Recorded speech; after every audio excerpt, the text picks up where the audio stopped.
Hello friends, আমি অচিন্তা। আমি চলে আসলাম ইউটিউব চ্যানেল টু সাইড কিচেনে।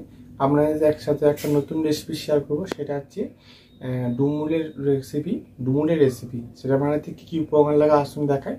তার আগে একটা কথা বলে দিই, আমার চ্যানেল রেসিপিটা ছাড়া আছে। আপনাদের যদি ভালো লেগে থাকে অবশ্যই লাইক কমেন্ট শেয়ার করবেন, বেশি বেশি করে শেয়ার করবেন।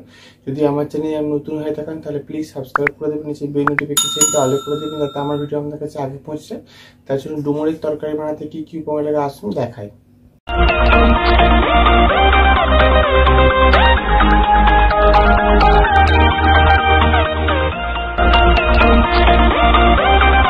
চলুন তাহলে ডুমবুলের রেসিপি বানিয়ে দেখাবো। ডুমবুল এটা আপনারা অনেকেই খেয়েছেন, অনেকেও চেনেন।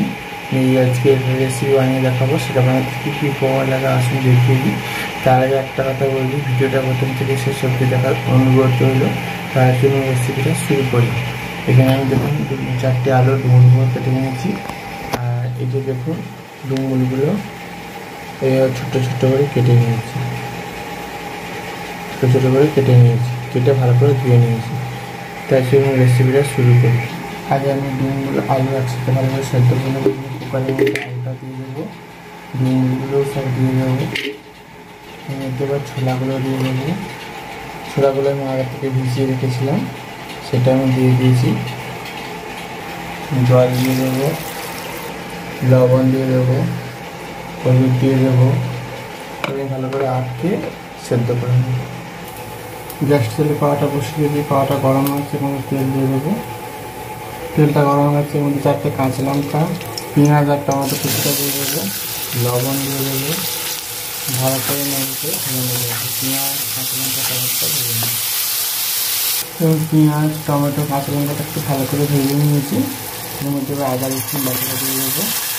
আদা রসুন পেঁয়াজ একসাথে সব ভালো করে ভেজে নেব।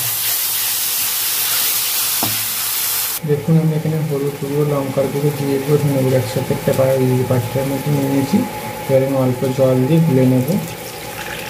আমার আদা রসুন ভালো করে ভেজে নিয়েছি পেঁয়াজের সাথে। এবার আমি জল যে মশলাটা গুলে রাখলাম সেটা দিয়ে দেবো। মশলা দিয়ে তেল ছেড়ে গেছে, এর মধ্যে নিয়েছি সেদ্ধ রাখা ছোলা, ডুমুর আর আলু একসাথে দিয়ে দিয়ে সেদ্ধ করেছিলাম সেটা দিয়ে দেবো। এবার নিয়ে দেবো কষে নেব ভালো করে।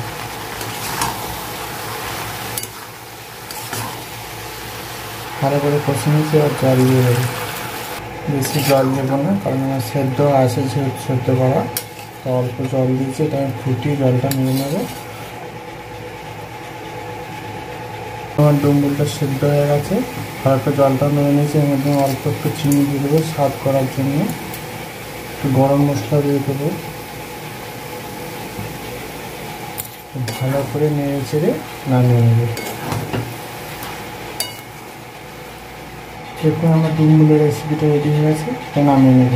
দেখুন আমার ডুমুরের রেসিপিটা রেডি হয়ে গেছে। এই রেসিপিটাতে আপনাদের ভালো লেগে থাকে অবশ্যই লাইক কমেন্ট ও শেয়ার করবেন, বেশি বেশি করে শেয়ার করবেন। আর প্লিজ সাবস্ক্রাইব করে আমাদের পাশে দেবেন। চলুন তা দেখাচ্ছে নেক্সট ভিডিওতে। এরকম নিত্য নতুন ভিডিও পাওয়ার জন্য আমাদের চ্যানেলটাকে অবশ্যই সাবস্ক্রাইব করে আমাদের পাশে দেবেন। চলুন তা দেখাচ্ছে নেক্সট ভিডিওতে।